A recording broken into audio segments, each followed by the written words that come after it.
जी, आपके चरणों में कोटि कोटि प्रणाम।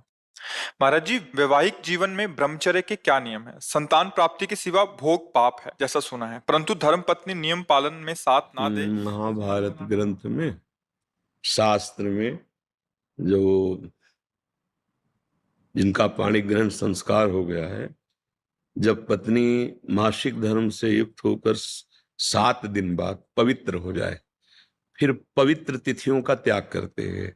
जैसे एकादशी है, या पूर्णिमा है, या भगवत जन्मोत्सव है, राधाष्टमी, कृष्ण जन्माष्टमी, रामनवमी, नौ दुर्गा आदि, इन पवित्र तिथियों का त्याग करते हुए महीने में एक बार, ऐसा शास्त्र सम। पर उसे हम इसलिए व्यक्त नहीं करते कि जितना अधिक दोनों मिलकर संयम कर सको अच्छा है, पर यदि नहीं संयम तो एक बार का लिखा है कि जब तक मासिक धर्म से युक्त माताएं बहनें रहती तब तक स्पर्श भी न करे, मतलब उस भावना से, और जब पवित्र हो जाए तो एक बार के लिए, ऐसा शास्त्र में वर्णन है। तो वो पवित्र रहेंगे और उस शरीर स्वास्थ्य भी ठीक रहेगा और संतान उत्पत्ति के लिए भी मंगल में माना गया। अब जैसे संतान हो गई है और हमारी वासना अभी शांत नहीं हुई है, तो ऐसा अन्य की तरफ न देखे, धर्म से चले, तो इसमें कुछ सुख है नहीं, ऐसा अनुभव हो जाएगा। बहुत देखे, हम तो बिना पढ़े लिखे गांव के लोगों को देखा है कि एक दो संतानें हो गई तो घर के बाहर लेटने लगे परिवार से, क्योंकि वास्तविक इसमें सुख नहीं है। हमारा जो मन है जिस सुख की चाह कर रहा है, आप खुद देखो, गृहस्थ हो आप लोग, आपको हर बार एक नई तृष्णा जगती है, एक नया चाव भोगने का होता है, वो चिंतन के कारण। ऐसे इस शरीर से नहीं तो इस शरीर से, इस प्रक्रिया से तो नहीं इस प्रक्रिया, और उन प्रक्रियाओं को, उन शरीरों को भोगता है, पर फिर भी एक नई तृष्णा, मतलब सुख नहीं मिला। नहीं तो ऐसा ना, जैसे हम प्यासे, पानी मिल जाए तो हाँ भाई तृप्ति हो गई, जैसे केवट जी कह रहे हैं, अब कछुनाथ न चाहिए मोरे।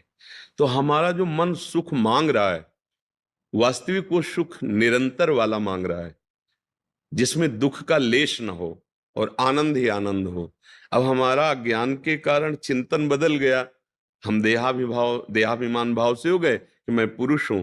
अब हमारी मांग 5 ज्ञानेंद्रियों और मन के सहित, मना कष्टान इंद्रियाणी प्रकृति स्थान कर सती, अब वो प्रकृति से सुख चाहने लगा।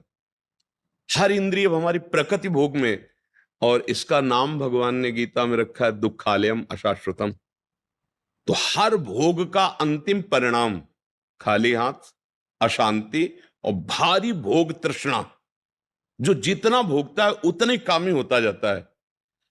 जैसे आग में घी डालते रहो तो बढ़ेगी ना, ऐसे भोग तृष्णा है। तो अपनी भोग तृष्णा हम पूरी त्याग नहीं सकते, इसलिए हमारे को प्रवृत्ति मार्ग मिला है, गृहस्थ धर्म, पाणिग्रहण संस्कार, धर्म पूर्वक पत्नी को स्वीकार करके दोनों एक दूसरे की मनोवृत्तियों को मिलान करें, धर्मयुक्त, अर्थात एक दूसरे से प्रेम बनाए हुए आजीवन, अन्य दूसरे का कैसी भाव से। तो जितना अधर्माचरण होगा उतनी वासना बढ़ती चली जाएगी, और जितना धर्माचरण होगा तो धर्म के प्रभाव से वासना शांत होती चली जाएगी। तो इसीलिए व्रत नियम लगा दिया गया कि आपने जो पाणी ग्रहण किया है बस उसमें, और उसमें भी 1 महीने में एक बार, जो हमने शास्त्रों में पढ़ा कि मासिक धर्म के 7 दिन, 7-8 दिन तक बिल्कुल नहीं, और जब वो पवित्र हो जाए तब फिर ऐसा करें। ऐसा अभी परसों ही वो चीजें हम सुनाते इसलिए नहीं है कि भ्रष्टाचार बढ़ा हुआ, कौन धर्म की बात मानेगा। गर्लफ्रेंड बॉयफ्रेंड, आज ब्रेकअप दूसरे के साथ, फिर कल उससे, ये क्या है, ये क्या है? ये संस्कार है हमारी नई पीढ़ी के। इस पर इसलिए हमारा बिल्कुल, हमारा हृदय जल जाता है। आप लोग क्या कर रहे हो अपने जीवन के साथ? खिलवाड़ कर रहे हो। जब तुम ऐसे हो फिर पाणी ग्रहण करोगे तो तुम्हें प्रीति होगी अपने पति से, तुम्हें प्रीति होगी अपनी पत्नी से, तुम्हारा भाव बनेगा? बिल्कुल नहीं बनेगा। पूरी गृहस्थी चौपट, पूरा हमारा जीवन चौपट हो जाएगा। नई नई चाट लग गई है। हम कई बार उदाहरण में दिया है कि यदि आपका होटलों में खाने का अभ्यास बन गया ना, तो घर की रसोई अच्छी नहीं लगेगी।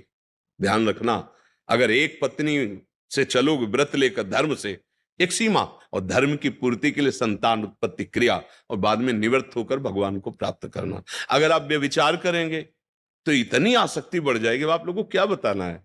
अवस्थाएं हो रही, पर मन की दशा को देखो क्या है। पैसा है तो आप पैसे के बल से कौन सा व्यभिचार कर रहे हैं, आप देख लो ना, अपने जीवन को देख लो, हमें क्या बताने की जरूरत है।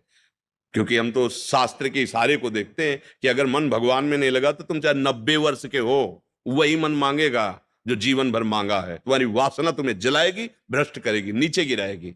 इसलिए भाई अब हमारा तो इस विषय में बोलने की हिम्मत ही नहीं रह गई है।